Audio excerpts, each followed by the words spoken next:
মাননীয় স্পিকার, আপনাকে অসংখ্য ধন্যবাদ। মাননীয় স্পিকার, কাদম্বরী মরিয়া প্রমাণ করিল যে কাদম্বরী মরে নাই।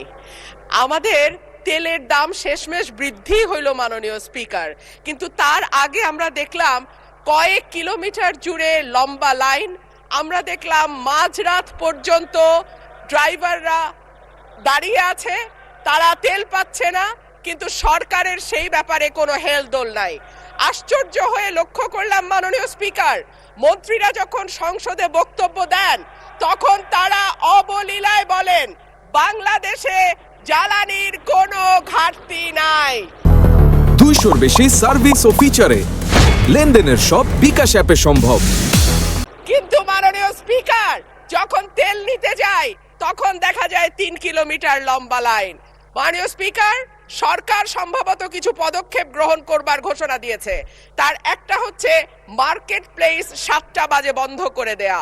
চমৎকার সিদ্ধান্ত মাননীয় স্পিকার, তবে মনে রাখতে হবে কেনা কাটা বা শপিং যেটুকু হয় সেটুকু সন্ধ্যার পরেই হয়, তার আগে হয় না। 2 হইল অফিস আদালতের সময় বলে পরিবর্তন করবে। 5 দিনের জায়গায় একটু সহযোগিতা বদলে দেয় জীবনের পথ। আপনাকে এগিয়ে রাখতে সাথে আছে রকেট। কোটি না থাকে তাহলে এত লম্বা লাইনই বা কেন? দামি বা বাড়াইতে হয় কেন? অফিস কর্মসূচি সময় পরিবর্তন করতে হয় কেন? এই প্রশ্নগুলা তো ওঠে মাননীয় স্পিকার।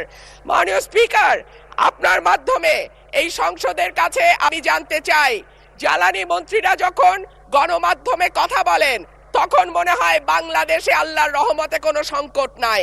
ওনারা যদি পরিষ্কার করে বলেন বাংলাদেশে বর্তমানে কত দিনের অকটেন ডিজেলের মজুদ আছে, কতদিন চলতে পারবে, পাম্পগুলো কেন পর্যাপ্ত পরিমাণ তেল পায় না, তেলের মজুদদারি।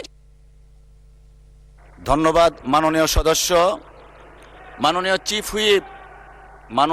হুইপ প্লিজ আপনারা বসেন দয়া করে। মাননীয় চিফ হুইপের মাইকটা দেন প্লিজ।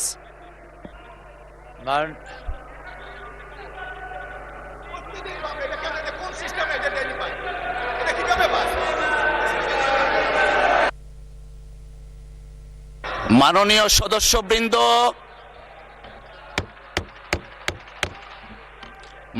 সদস্যবৃন্দ, please let us discipline ourself. মাননীয় চিফ হুইপ, আপনি দাঁড়িয়েছিলেন।